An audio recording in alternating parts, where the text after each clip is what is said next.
Bagian 9. Flashback on Arya. Gadis kecil yang selalu kamu buat menangis dulu. Cucu dari nelayan yang telah menyelamatkan abimu saat tenggelam di laut. Alin Diaka maksud Umi? Iya. Kenapa hatiku tergerak mendengar nama gadis cengeng itu sebagai jodohku? Waktu kecil aku memang menyukainya. Tapi itu dulu. Sekarang sudah ada Suci yang mengisi hatiku. Kalau masih ragu istiqoroh, biar hatimu mantap dan tidak gamak. Kalau perlu istiqorohkan juga si Suci. Dan Umi yakin hasilnya buruk. Kalau sama Alin kamu tidak berjodoh, cari garis lain. Asal jangan Suci, titik. Keputusan final tidak dapat diganggu gugat. Ya sudah, Umi sholat dulu ya. Umi menepuk bahuku sebelum pergi. Tertanggung-tanggung. Aku istiqoroh selama 2 minggu. Menimbang-nimbang dan berpikir mencari keputusan untuk masa depanku. Kini kami bertiga berada di ruang tamu. Aku berada di hadapan kedua orang tuaku. Hanya untuk mengutarakan niatku saja, aku nervous. Jantungku dak-dikduk. Tanganku juga berkeringat. Perlu bercucuran di dahiku. Abi dan Umi mengurutkan dahi karena tidak sabaran ingin mendengar keputusanku. Tarik nafas aku keluarkan. Bismillahirrahmanirrahim. Aku bersedia menikahi Alin. Rasanya lega. Aku terkejut mendengar teriakan Umi. Umi bertepuk tangan saking bahagianya. Beliau menghambur memelukku, mencium seluruh wajahku bahkan hidungku. Tidak kaum yang berlebihan. Dan Abi, dia menepuk jidatnya melihat reaksi Umi. Aku tersenyum melihat kebahagiaan orang tuaku. Beberapa hari kemudian kami pun berkunjung ke rumah orang tua Alin. Membawa banyak sekali oleh-oleh untuk keluarga Alin. Mobil kami berhenti di depan rumahnya. Rumah itu begitu asri dan sederhana. Melihat rumah Alin, jantungku berdegup dengan kencang. Kenapa ya? Apa semua laki-laki yang akan meminang calon istrinya sama sepertiku? Semakin aku melangkah mendekati rumah Alin, aku semakin gugup. Berjalan pun susah rasanya. Aku sangat nervous. Akhirnya sampai juga aku dan kedua orang tuaku duduk di ruang tamu rumah Alin. Alin, keluarlah nak. Bawakan calon suamimu ini minuman. Ujar Abah. Mendengar ucapan Abah membuatku malu. Lagi-lagi hatiku bergetar. Aku gugup, menunduk tak berani menongak. Tanganku sudah dipenuhi keringat dingin. Jantungku berdegup lebih kencang saat mendengar langkah kakinya. Aku tegang. Jantungku. Ada apa dengan jantungku? Gadis cengeng itu duduk di samping Abah. Aku bisa melihat kakinya, tapi aku tak berani mengangkat wajahku. Tapi aku penasaran, seperti apa gadis kecil yang selalu aku goda dulu. Seperti apa gadis yang selalu aku buat menangis karena dia lebih perhatian pada saudaraku Arfa daripada aku. Dan ku beranikan diri meliriknya sekilas, lalu aku menunggu lagi. Masya Allah, dia gadis yang manis, dia cantik, lebih cantik dari Suci. Asal Alin mau memulai sedikit saja wajah polosnya, dia akan sangat cantik. Ada apa dengan hatiku? Kenapa tidak mau berhenti bergemuruh? Aku menunggu hatiku untuk menyesal. Tidak, aku sama sekali tidak menyesal. Kedua keluarga kami berbicara panjang lebar sedari tadi. Sedangkan aku dan Alin saling diam. Aku sesekali mencuri pandang pada gadis kecil yang dulu aku taksir. Dia manis. Aku tak bosan melihatnya. Sepertinya dia malu. Dia sama sekali tak mengangkat wajahnya. Hanya memutar-mutar cincin yang melingkar di jari manisnya. Aku semakin memantapkan hatiku untuk melangkah lebih jauh. Tak lama kemudian Abi dan Umi berpamit pulang. Ada rasa kecewa, ada rasa tak puas, ada rasa berat. Entah karena apa, beruntung aku sempat mencuri fotonya di ponselku. 1 bulan berlalu, Umi sengaja mempercepat acara pernikahanku dengan Alin. Karena takut aku berubah pikiran. Di malam 1 hari sebelum aku menikahi Alin, aku menemui kekasihku untuk meluruskan segalanya. 1 jam sudah kami berhadapan. Lidahku terasa keluh. Berat rasanya mewakili isi hatiku. Tak satu patah pun bisa lolos dari mulutku. Hatiku terasa berat, tapi ini harus diselesaikan. Mas, kenapa diam aja? Tanya Suci padaku. Sudah 1 bulan aku sudah berusaha mengatakannya pada Suci. Tapi tak satu kalimat pun bisa meluncur dari dalam mulutku. Aku tahu betul seberapa cintanya Suci padaku. Dia akan melakukan apapun demi bisa bersamaku. Jika bukan karena kegigihan Suci, mungkin sudah lama hubungan kami kandas karena terhalang restu orang tua. Aku tidak sanggup melihat Suci hancur. Mas. Suci menggenggam tanganku. Ada apa? Aku hanya bisa menghela nafas. Aku bingung mau mulai dari mana. Mas, katakan, ada apa? Suci, kita sudah melakukan berbagai cara untuk mendapatkan restu dari Umi. Tapi hasilnya nihil. Mas, kita bisa coba lagi sampai hati Umi meluluh. Lambat laun Umi pasti bisa merestui cinta kita. Usaha tidak akan membohongi hasil, Mas. Ucapan Suci yang selalu optimis dengan hubungan yang kami jalani. Hal itu semakin membuatku berat untuk mengatakan yang sebenarnya. Hubungan kita tidak akan berhasil, J. Kenapa tidak, Mas?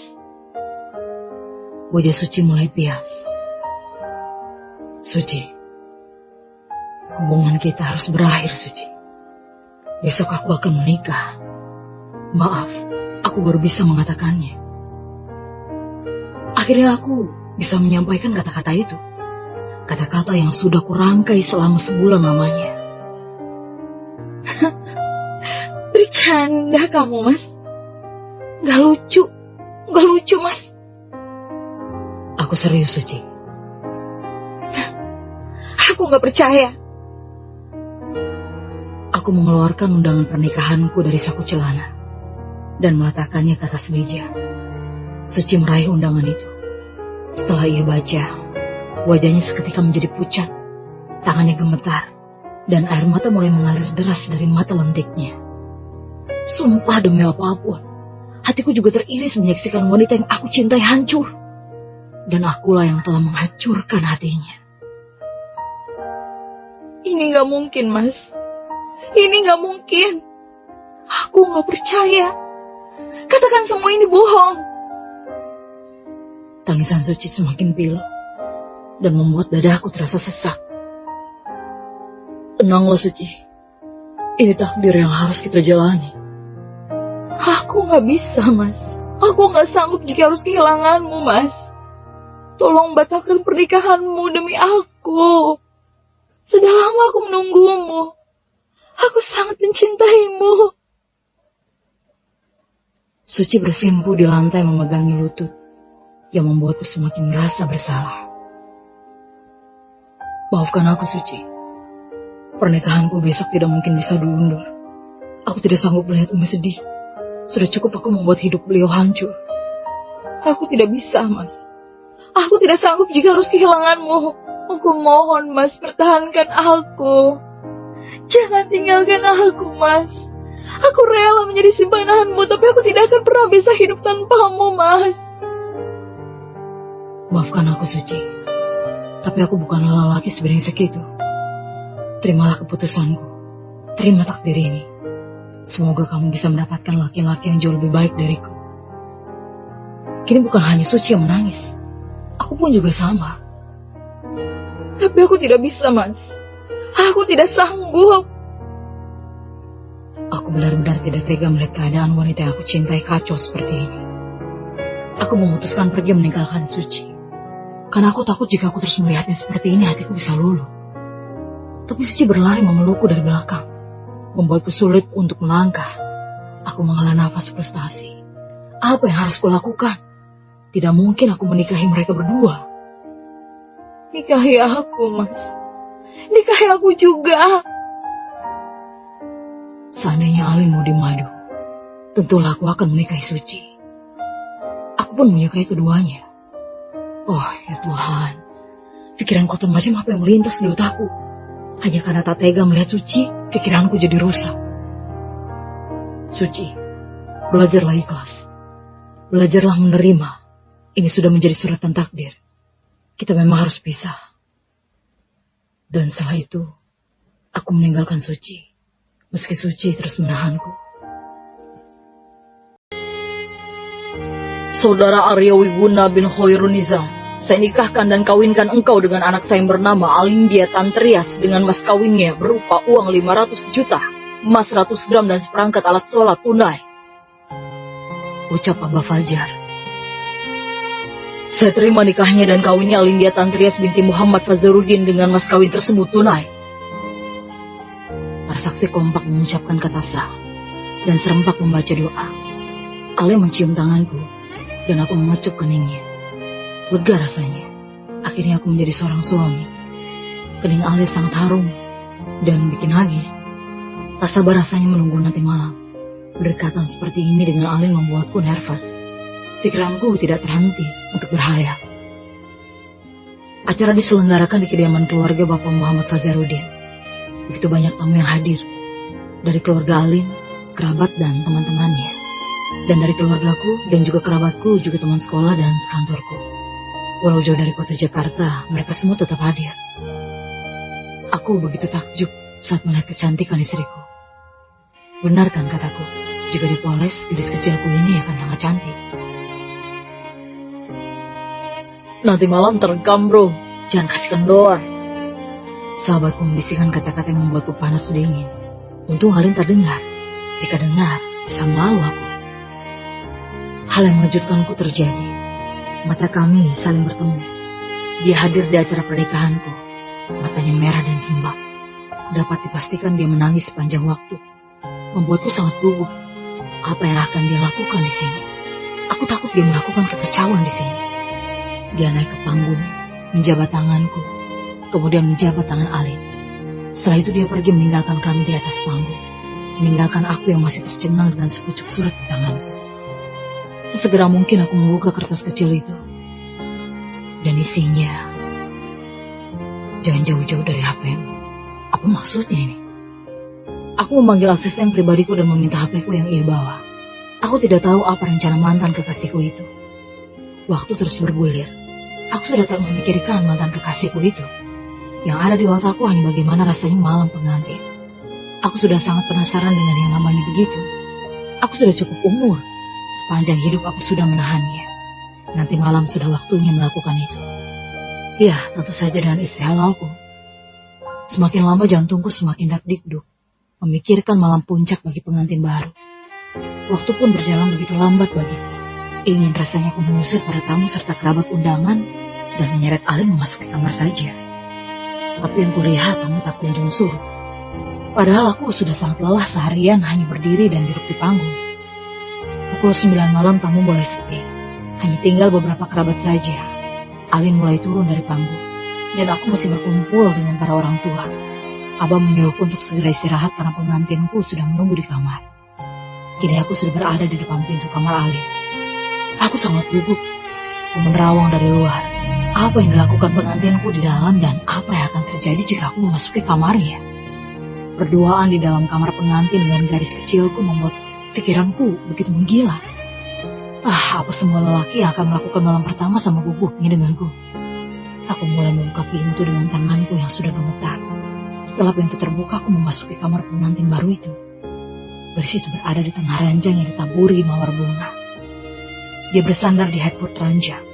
Dia memeluk lututnya sendiri. Aku rasa dia sama tegangnya denganku. Apa yang akan kami lakukan setelah ini? Sedangkan kami tak saling kenal.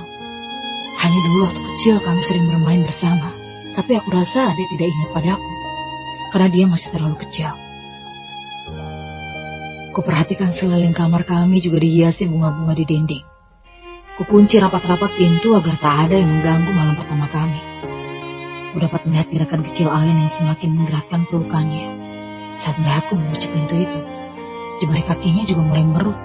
Tangannya semakin terkepal. Dapat dipastikan dia gugup dan takut.